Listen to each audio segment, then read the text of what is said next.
My name's Sophie and I'm a French and Hispanic Studies student at Warwick. I'm in my third year of studies and today I'm going to talk to you about studying languages at Warwick.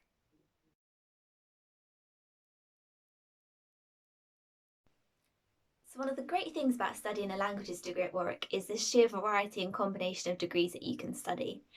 We teach a lot of languages at Warwick, so you can choose from those, and then between those languages you can then create a different combination depending on what you want. I'd say there's four main combinations or pathways of languages that you can choose. The first one is the studies one, so this could be something like German studies or French studies, and in this degree you study one language, so you spend 100% of your time studying that language and that country's culture, so you become a real expert.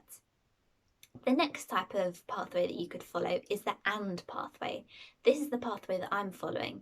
So it could be Hispanic studies and French, or Italian and German. And in this one, you study the two languages equally. So for example, I study French 50% and Spanish 50%. The next type of degree that you can choose to study is the with pathway. So this would be, for example, French with Italian. And in this type of degree, you'd spend 75% of your time studying French and 25% of your time studying Italian. One of the things to bear in mind with the with and the and degree combination is that you can also combine other subjects which aren't just languages. For example, you could study German and linguistics, or Hispanic studies and economics, or French and history.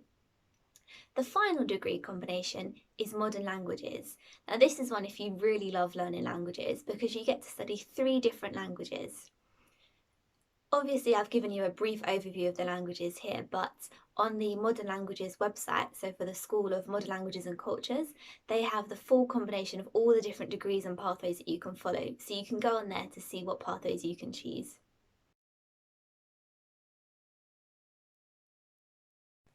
So some of you may be wondering what it's like to study languages at university and how it differs from studying languages at school.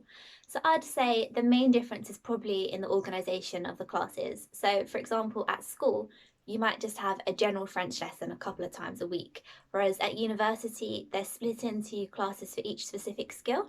So for example, you might have a translation class, an essay class, a grammar class, or an oral class. I've personally found that in first year there was more of a focus on grammar.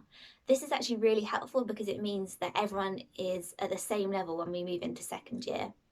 The tutors are all really supportive and we're taught in really small classes, so we have a really good opportunity to just have a go and ask any questions if we're unsure. Our tutors also have office hours, and these are set hours which are the same every week, and during these hours we can go and see them if we have any concerns or queries or just to ask any questions, and I find this really helpful. So alongside your core language modules, you'll also be taking some culture modules. These are the modules that you get to choose and they change every year, so there's normally a really great variety of things that you can choose from.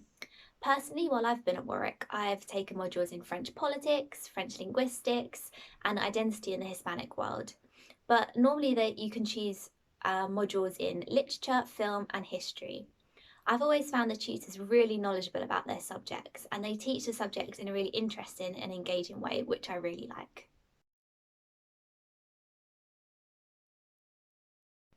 So during my first 2 years at Warwick, I actually followed the modern languages pathway. This meant that I took modules in beginner's German. I'd never studied German before, so I was learning it from scratch, and we call this ab initio. Before I came to Warwick, I was a bit apprehensive, but it actually was a really fun experience. It was intense, but in some ways it felt like I was back at school because in class we were doing things like describing our favourite food, describing our dream house, describing our families. It was quite nice to go back to being so imaginative and creative once again. Beginners languages are generally taught in smaller groups, and this makes it much easier to pick up the language. I honestly couldn't believe how much I'd learned in 1 year.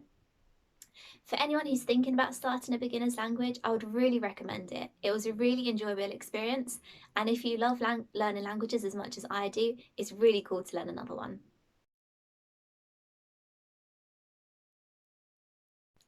So as well as all of the other societies that we have at Warwick, in the languages department we have 4 main language societies, and these are the French Society, the Hispanic Society, the German Society and the French Society. I'd really recommend that you join them. I was part of them for my first 2 years at Warwick and I found them a really great experience. They help you to meet people on your course and also to make friends. For example, at the start of the year, they host a lot of welcome events, which I found really great for meeting new people. And then throughout the year, they also host a lot of social events like bowling, meals out, movie nights. So it's just a way to have fun with your course mates during the year. I also found them really useful to helping to make friends and build up connections with language students in older years. This really helped me, especially when I had questions and wanted to ask advice about choosing modules in my second and third year. And they're also a great source of information for your year abroad.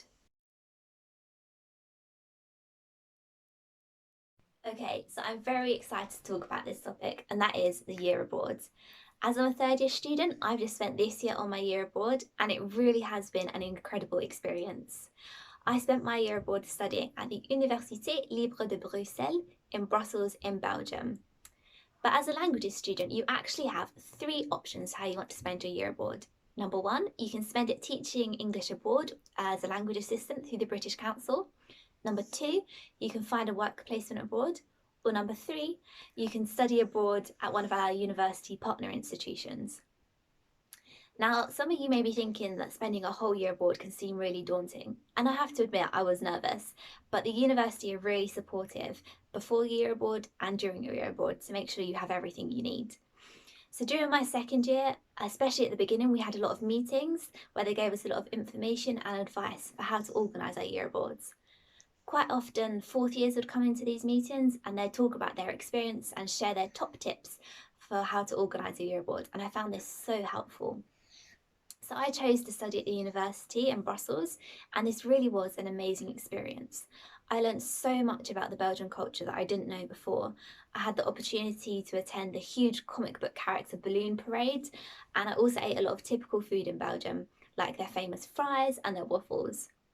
I also feel that my French improved so much while I was there because I was really immersed in the French speaking culture. I spoke all the time in French to my housemates, when I was in the supermarket, when I was at university. I can't believe how much I've progressed this year. I also was super lucky because I met students from all over the world, and so now I can say I've got friends living in so many different countries. We made the most of Brussels being in the centre of Europe, and so every weekend we planned a different trip to visit a city in Belgium or to a city in another European country, and so I feel so lucky to have been able to see so many amazing cities. I'm going to add in a few photos here to show you more about my year abroad and hopefully show you why doing a year abroad is really such an amazing experience.